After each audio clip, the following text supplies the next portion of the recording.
నమస్తే. ప్రస్తుతం మనతో పాటు సీనియర్ జర్నలిస్ట్ జయదేవ్ గారు ఉన్నారు. ఆయనతో మాట్లాడదాం. నమస్తే సార్. నమస్తే సార్, ఇప్పుడు వివేకం సినిమా గురించి అందరూ చర్చించుకున్న విషయమే. అయితే దీన్ని హైకోర్టులో పిటిషన్ వేశారు, అది జడా శ్రవణ్ కుమార్ అని చెప్పేసి.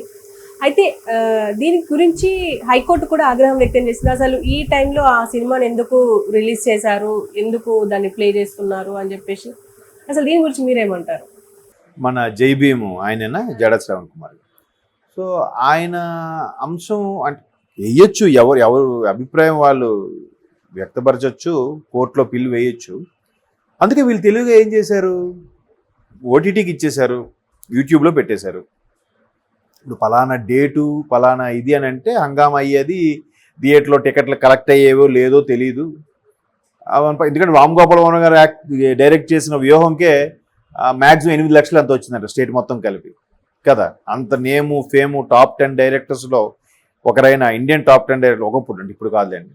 అంతటి దర్శక దిగ్గజం తీస్తేనే అలా వచ్చినప్పుడు ఇంకా సామాన్యులు తీస్తే ఎలా ఆడుతుంది. ఇంకోటి ఏంటంటే ఎలక్షన్ టైంలో ఏముందిలేరా వీళ్ళ మీద వాళ్ళు వాళ్ళ మీద వీళ్ళు తీశారనుకునే మనస్తత్వమే కాబట్టి, లేదా సరే తీశారు కదా రేపు టీవీలో వస్తే చూద్దాంలే అనుకునే వాళ్ళ రేపు ఓటీటీ ప్లాట్ఫామ్ వచ్చాక.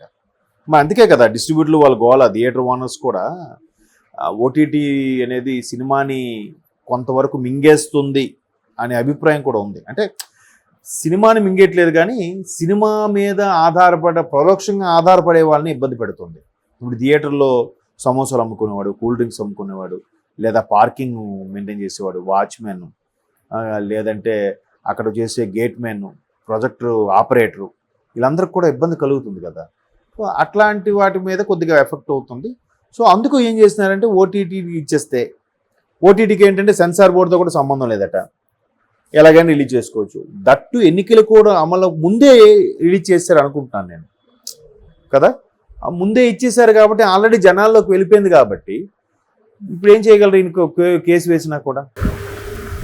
ఇప్పుడు ఒకవేళ లేదు దానికి కొన్ని నియమ నిబంధనలు ఉంటే చెప్పలేము, నియమ నిబంధనలు ఉండవు.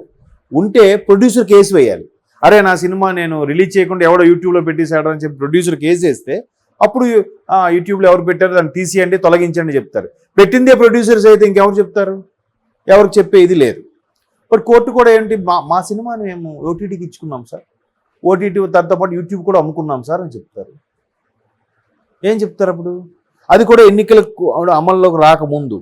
ఇప్పుడు ఇదే వ్యూహము ఫిబ్రవరిలో రిలీజ్ చేశారమ్మా, అది కూడా ఓటీటీకి ఇచ్చేసి యూట్యూబ్లో రిలీజ్ చేసేస్తే అయిపోద్ది కదా, ఇంకా అబ్జెక్షన్ లేదు కదా. మళ్ళీ ఇప్పుడు రిలీజ్ అయిపోద్దాన్ని ఎలా ఆపగలుగుతారు? అబ్జెక్ట్ చేస్తే ప్రొడ్యూసర్స్ చేయాలి, లేదా దర్శకుడు చేయాలి, లేదా దాంట్లో ఉన్న ఎగ్జిక్యూటివ్ ప్రొడ్యూసర్ ఎవరో చేయాలి. వేరే దీనికి సంబంధం లేని ఎలా చేస్తారు? లాస్ ఎవరికి? ప్రొడ్యూసర్కే కదా అసలు లాస్. పోనీ ఎన్నికల పరంగా ఆ సినిమా చూసి కొంతమంది ప్రభావితం అవుతారు, దానివల్ల ఒక పర్టికులర్ పార్టీకి నష్టం అని అనుకుందాం. ఎన్నికలు కూడా అమలులోకి రాకముందు కదా తీసింది. రేపు నుంచి అమలు అంటే ఈరోజు సాయంత్రం వరకు ఏదైనా చేసుకోవచ్చు కదా. ఈరోజు సాయంత్రం వరకు కూడా ముఖ్యమంత్రి అధికారి అందరూ కదా. రేపటి నుంచి ఎన్నికలు కూడా అమలు ఉంది కాబట్టి ఆపద్ధర్మ ముఖ్యమంత్రి, ఆపద్ధర్మ మంత్రి, అప్పుడు కరెక్ట్ కాదు. ఎన్నికలు కూడా అమలుకు ముందు రోజు వరకు కూడా మీరు 5 లక్షలు క్యారీ చేసినా వాడు అడిగేవాడు లేడు. ఇంకా నాకు రిసిప్ట్ ఉంది, నేను తీసుకెళ్తున్నాను. లేదంటే ఇంకేదో రీజన్ చెప్పుకోవచ్చు, ఎవడు నాకు పెళ్ళి ఖర్చుకు తీసుకెళ్తాను ఏదో చెప్పచ్చు. కానీ ఎన్నికలు కూడా అమల్లోకి వచ్చాక 50,000 మించి తీసుకెళ్తే దానికి ప్రాపర్ రీజన్ ఉండాలి, దానికి కూడా ఎంతకని మించి తీయకూడదని ఉంటుంది, దానికి లెక్కాజామా అన్నీ చూపించాలి, అది ఎలా ఖర్చు పెడుతున్నామో చెప్పాలి, 1,00,000 ఎంక్వైరీలు ఉంటాయి. కాబట్టి ఎన్నికలు కూడా అమల్లోకి రాకముందే వీళ్ళు తెలివిగా ఇచ్చేశారు కాబట్టి అందరి జనాల్లోకి వెళ్ళిపోయిందని ఇప్పుడు ఆయన కేసు వేసి ఉండొచ్చు. కానీ అది పరిగణలోకి తీసుకుంటుందో తీసుకోదో మనకు తెలియదు. మరి నాకు అంత పరిజ్ఞానం లేదు. నాకు సినిమా గురించి కొంత పరిజ్ఞానం ఉంది, లా గురించి కొంత కూడా కాదు, చిన్నదే ఉంది. కాబట్టి ఎట్లా అబ్జెక్ట్ చేస్తారనేది చెప్పలేం. బట్ ఈయన ఎందుకు ఆల్రెడీ జనాల్లోకి వెళ్ళిపోయిన దాని గురించి జడా శ్రవణ్ గారు కేసు వేశారనేది నేను కూడా ఈయన ప్రభుత్వం యాంటీగానే పనిచేశారని నేను అనుకుంటున్నాను. మరి ఎందుకు ఈయన వేశారనేది తెలియదు, వివేకం సంబంధించి ఐడియా లేదు. అంటే ఇప్పుడు జడా శ్రవణ్ కుమార్ అనే వ్యక్తి ఇప్పుడు జై భీమ్ పార్టీకి సంబంధించిన ఆయన, అంటే ఇప్పుడు ఏ పార్టీకి సంబంధం అంటే సపోర్ట్గా లేరు. అలాంటిది ఇప్పుడు టీడీపీకి యాంటీగా ఉన్నట్టు వైసీపీకి అంటే స్నేహంగా ఉన్నట్టు ఫేవర్ గా ఉన్నట్టు అంటే ఆయన జనరల్గా అమరావతి రైతులు వాటి గురించి కూడా చాలా వరకు పాటుపడ్డాడు, పోరాడాడు అన్నట్టుగా చూశాను నేను. మరి అటువంటి వ్యక్తి దీని గురించి ఇలా కేసు వేయడం అనేది మరి ఏంటో, అంటే ఆ పర్టికులర్ ఒక వర్గానికి చెందిన వ్యక్తులు ఏవైనా ఇబ్బంది పడే సన్నివేశాలు అందులో ఉన్నాయేమో, మరి అది తెలియదు మనకి. బట్ ఏదైనా అంటే ఈయన, నేను ఎలక్షన్స్ ముందు కదా, చాలామంది ఎలా ఉంటారంటే ఎలక్షన్స్ ముందు నెక్స్ట్ ఏ పార్టీ వస్తుందో తెలియదు, అలాంటప్పుడు న్యూట్రల్గా ఉన్నాం అనుకోండి, ఎవరు ఎటైనా వెళ్ళొచ్చు కదా, ఎవరికి ఫేవర్గా ఉంటే వాళ్ళ వైపు వాళ్ళు గేరు మార్చేసుకోవచ్చు కదా, అలా కూడా అయ్యుండొచ్చు, చెప్పలేం. అంటే చెప్పాను కదా, మా రాజకీయాల్లో ఎటువంటి నిబంధనలు లేని గేమ్ అది, ఎవరు గేమ్ ఎలాగైనా ఆడొచ్చు. మరి అలాంటప్పుడు దీని మీద కేసు వేస్తే ఇప్పుడు వైసీపీకి ఫేవర్గా ఉన్నారని అనుకుంటారు చాలామంది. బట్ ఆల్రెడీ జనాల్లోకి వెళ్ళిపోయిన సినిమా కూడా ఎలా చెప్పారు క్లియర్గా, వివేకం కింద క్యాప్షన్ ఏంటంటే జనరల్గా జరిగిన కథ లేదా జరిగిన దారుణ హత్య అలా పెట్టచ్చు, కానీ వాళ్ళు క్లియర్గా సిబిఐ ఛార్జ్షీట్లో దాఖలైన అంశాలని ఆధారంగా తీసుకునే ఈ సినిమా తీసామని చెప్తున్నారు.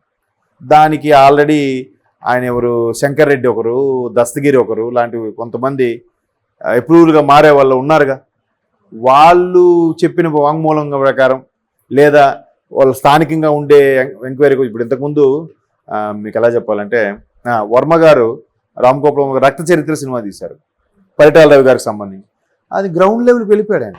తర్వాత ముంబై అదేంటి సెప్టెంబర్ 11 అయినా సారీ నవంబర్ 11 అదే 9/11 నవంబర్ 9న ముంబై తాజ్ హోటల్ అటాక్ అయింది కదా 2008 అనుకుంటా. మరి దానికి కూడా ఏం చేశారు, అప్పుడు మన రితేష్ దేశ్ముఖ్ బాలీవుడ్ హీరో వాళ్ళ ఫాదర్ అక్కడ ముఖ్యమంత్రిగా ఉన్నప్పుడు ఆయనతో పాటు ఈయన వెళ్ళాడంట. ముఖ్యమంత్రితో పాటు చూడడానికి ఈయన వెళ్ళి అన్నీ అబ్జర్వ్ చేసి ఈయనకు అవసరమైనవన్నీ సేకరించి అప్పుడు ముంబై దాడి, తాజ్ హోటల్ దాడికి సినిమా తీశారు. సో రక్త చరిత్ర కూడా అలాగే పరిటాల రవి గారు ఏంటి, ఆయన నేపథ్యం ఏంటి, కుటుంబ నేపథ్యం, అసలు సూరికి ఈయనకి ఏంటి గొడవలు, ఈ అన్నిటి మీద కూడా రీసెర్చ్ చేసి అప్పుడు తీశారు. సో ఇక్కడ కూడా ఒక సిబిఐ ఛార్జ్షీట్ దాఖలు చేసిన అంశమే కాకుండా ఇరుగు పొరుగు ఎంక్వైరీ చేసి ఇప్పుడు దస్తగిరి లాంటి వ్యక్తులను కలిసి ఏం చెప్పారు, ఏంటి నిజమేనా, ఎంతవరకు ఇవన్నీ జరిగాయా వాచ్. మీరు కొంతమంది ఇన్వెస్టిగేటివ్ జర్నలిజం అని ఉంటుంది, మన మీడియా మిత్రులు కూడా కొంతమంది ఆ ఇన్ఫర్మేషన్ ఎలా గ్యాదర్ చేస్తారంటే ఇలాగే, బాబు వాడికి ఏదో ఒక బాటిల్ ఏదో ఇచ్చి ఎవరైనా వస్తే చెప్పు బాబు, లేదంటే ఇక్కడ ఏం జరిగింది చెప్పవా అంటే బాగా సన్నిహితంగా తిరిగేవాడు, అబ్జర్వ్ చేసేవాడు ఇన్ఫర్మేషన్ ఇస్తాడు. వాళ్ళు దీన్ని తెలుసుకొని అది తెలుసుకుంటే సరిపోదు కదా, దానికి ప్రూఫ్ కావాలి. ప్రూఫ్ కూడా లాగడానికి ఆధారాలు సేకరించిన తర్వాతే ఇన్వెస్టిగేషన్ జర్నలిజంలో అవి పేపర్లో నెక్స్ట్ వస్తాయి. వీళ్ళు ఏంటంటే అట్లాగే గ్యాదర్ చేసి వాళ్ళు రాసుకొని దానికి కొంచెం సినిమాటిక్గా కొన్ని సీన్స్ యాడ్ చేసుకొని తీసుకుంటారు. అందుకే అన్నాను ఒక 60-70% వాస్తవం ఉంటుంది, మిగతా 20% అంటే ఇప్పుడు అదే బోయపాటి లాంటి వారికి ఇచ్చామనుకోండి, దాన్ని ఇంకా హైప్ చేసి చూపిస్తారు ఆయన. ఇప్పుడు ఒక మనిషి ఇక్కడ కొడితే మహా అయితే ఒక 2 అడుగులు 10 అడుగుల దూరంలో పడతాడు అనుకుంటాం, కానీ బోయపాటి గారి సినిమా ఎలా ఉంటుంది, ఇక్కడ కొడితే 1 కిలోమీటర్ అవతల పడతాడు, అదొక హైప్. కాబట్టి దర్శకుడు అనేవాడు అన్ని రకాలుగా చూసి అనలైజ్ చేసి 24 క్రాఫ్ట్ల మీద కూడా అవగాహన పెంచుకొని ఎవరైతే డైరెక్ట్ చేస్తారో ఆ అసలైన దర్శకుడు. ప్రతిదీ స్క్రిప్ట్, బ్యాక్గ్రౌండ్, 24 క్రాఫ్ట్లు, కాస్ట్యూమ్స్, ఈ మనిషి ఎలా ఉండాలి, ఒడ్డు పొడుగు, ఆ పాత్రలకి ఇప్పుడు చూసారు పోస్టర్ చూస్తే వెంటనే సడన్గా చూస్తే వివేకానంద రెడ్డి గారు ఏమో అనిపిస్తుంది మనకి. అంటే అటువంటి పాత్రలు ఎంచుకోవడం కూడా అది అంత యాప్ట్గా చేసినప్పుడు ఉంటుంది. అది పాటు జనాల్లోకి వెళ్ళిపోయింది కాబట్టి ఇప్పుడు కోర్టు ఎటువంటి చర్యలు తీసుకుంటుందో చూడాలి. ఇప్పుడు వాళ్ళు కూడా సడన్గా ఇచ్చారుగా తీర్పు, కూడా ఛాన్స్ ఇస్తారు. అంటే అనవసరంగా ఎవరిని శిక్షించకూడదు, కావాలంటే టైం తీసుకుని శిక్షిద్దాం. దానికి సంబంధించి బుక్స్ రెఫర్ చేస్తుంటారు. ఇలాంటి సందర్భం వచ్చినప్పుడు ఫలానా కోర్టులో ఫలానా రాష్ట్రంలో ఎలా తీర్పు ఇచ్చారు, దాన్ని ఎలా ఇవ్వచ్చు అనేది కూడా ఉంటుంది. దాన్ని రెఫర్ చేసి ఇస్తారు. చూద్దాం మరి జడగారు గెలుస్తారో లేదంటే వివేకం సినిమా ప్రొడ్యూసర్ గెలుస్తాడో.